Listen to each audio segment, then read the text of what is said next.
দেখো চলে যাচ্ছে এখন চুল কাটতে। সোনা বাবু মাথাতে অনেকটাই বড় বড় চুল হয়ে গেছে, বাঁধা যাবে চুলটা মনে হচ্ছে। দেখে দেখি আবার শুয়ে পড়ে ল্যাপ খাতে হবে না, যাও চলে যাও চুল কেটে এসো। আরে যাও না, চুলটা কাটো করো। চলো হাই বলে দাও। বলো তোমরা সবাই কেমন আছো? বলো আমি এখন যাচ্ছি চুল কাটতে। বলো টাটা বাই বাই। বলো আমি চুল কেটে আসার পর দেখা হচ্ছে। যাও তো, ও চুল কাটা আসার পর দেখা হচ্ছে। যাও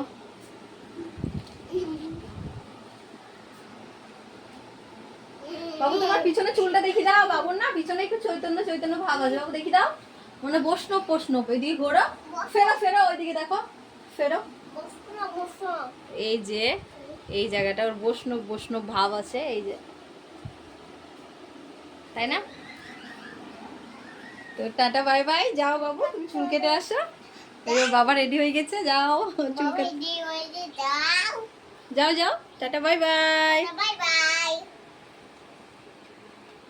বাবু এখন বেরিয়ে পড়েছে, এই যে জুতো পরছে, বেরিয়ে যাচ্ছে চুল কাটতে ওর বাবার সাথে। এই যে যাচ্ছে এখন চুল কাটতে। এই বাবু চলে এসেছে, এই যে বাবু এসে জল খেলো, তারপর এই যে মুখিটা নিয়ে খেলছে।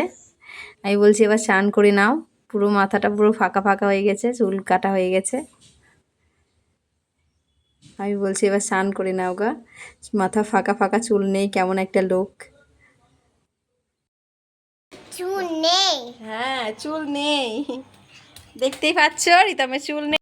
এই যে ফাইনালি আমার বাবু চান টান করে রেডি, স্নান করে নিয়েছে, ড্রেস চেঞ্জ করে নিয়েছে, এতে চুল কাটার পরে এরকম ব্যাপার।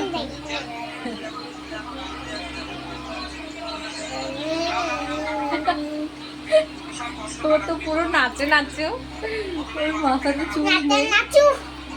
তো টাটা বাই বাই, সবাই ভালো থেকো।